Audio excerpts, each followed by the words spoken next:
at Christian Redwood Association. How did that work out? Okay, great.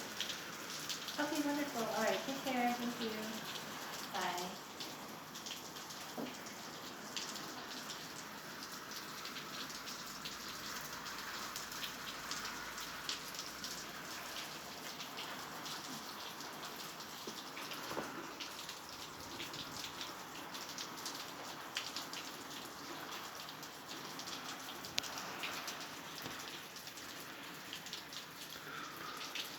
There's a road down there. It looks like it's all flooded.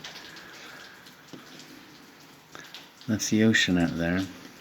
Between where the green ends and the ocean starts is the airport runway extension.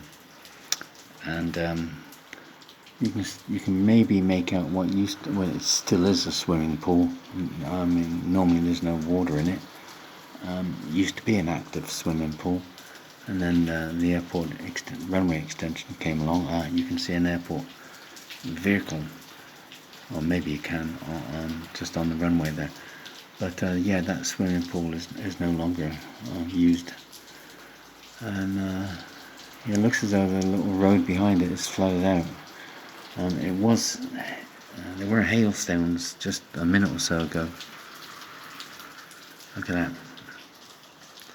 So it's not all blue sky and black sandy beaches.